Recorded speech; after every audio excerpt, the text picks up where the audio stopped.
बुजुर्गों के चरण छूकर सफर पर जो निकलता है, बिना कोई रुकावट के वो मंजिल पर पहुंचता है। बुजुर्गों की दुआ है तो दवा की क्या जरूरत है, इनके स्नेह से हरदम हमारा घर महकता है। जिस घर में बुजुर्ग नहीं होते हैं, बड़े बूढ़े नहीं होते हैं, उस घर के बच्चे कभी संस्कारी नहीं बन सकते, क्योंकि संस्कार हमें परिवार से मिलता है।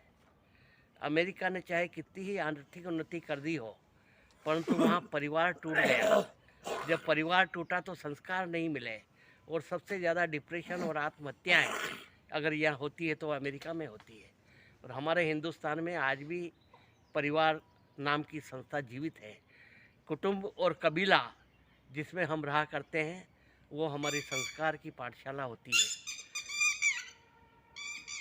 हमारे घर में यदि बड़े बूढ़े और बुजुर्ग हैं तो इससे बड़े हम कोई भाग्यशाली नहीं हैं।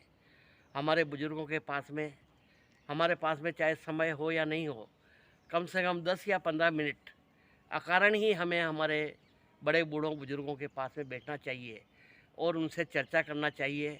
चाहे उस चर्चा में हमारा कोई कारण नहीं हो या वो हमसे चर्चा करें, उनमें भी उनका कोई कारण नहीं हो, परंतु चर्चा होनी चाहिए।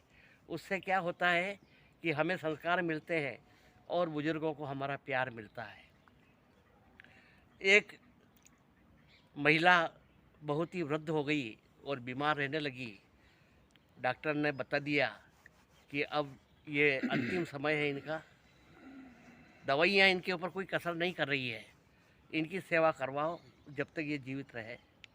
तो वह संपन्न व्यक्ति था, तो उसे 2 नर्सें लगा दी उसकी देख रेख करने के लिए, बुढ़िया की। और वो दोनों पति पत्नी बाहर चले गए, और जो हॉस्टल में पढ़ के रहे थे पोते और पोती, उनको वहाँ पे घर पे छोड़ दिया। अब वो पोता और पोती दादी को देखा करते कि बीमार है, इतना चलती है फिरती है, बोलती कुछ नहीं करती है।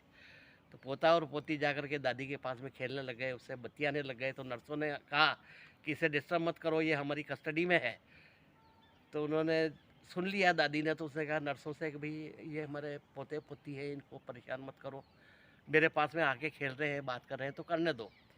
धीरे धीरे वो पोता पोती उस दादी से हिल मिल गए और बातें करने लगे। तो दादी भी बातें करने लग गई। तो नर्सों ने सोचा कि इसकी तो आवाज़ ही नहीं आ रही थी, दवाइयाँ कोई असर नहीं कर रही थी, ये बातें कैसे करने लग गई।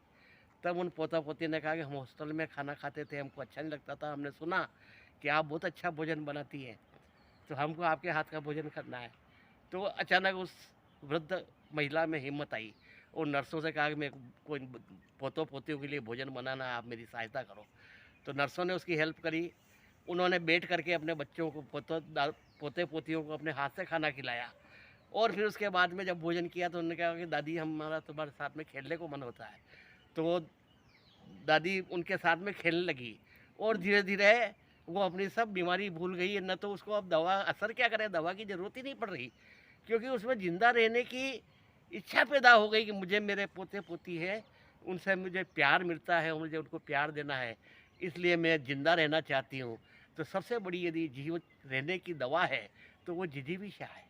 आदमी में जब जिंदा रहने की इच्छा खत्म हो जाती है तो वो वैसे धीरे धीरे मर जाता है, परंतु यदि उसमें ये इच्छा जागृत हो जाए कि मैं मरना नहीं चाहता, जिंदा रहना चाहता हूँ, तो जिजीविषा ही मनुष्य को जीवित रखती है।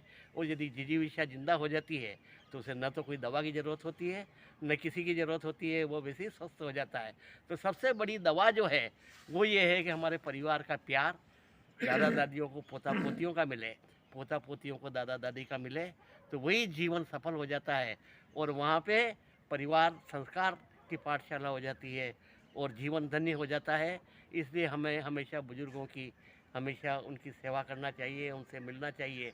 यदि आपके पास में बिल्कुल समय नहीं है और यदि आपने कहा कि मेरे तो 10 मिनट भगवान की पूजा करना है, तो आप पूजा न करें, आप बुजुर्गों के पास में बैठ जाएं, तो भगवान आपकी पूजा स्वीकार कर लेगा। इसलिए सबसे बड़ी पूजा ये है कि हमारे घर के बुजुर्ग ही हमारे भगवान हैं, इसलिए उनके पास में जाके बैठें, उनसे चर्चा करें, उन्हें संबल दें, उनसे संस्कार लें और उन्हें प्यार दें।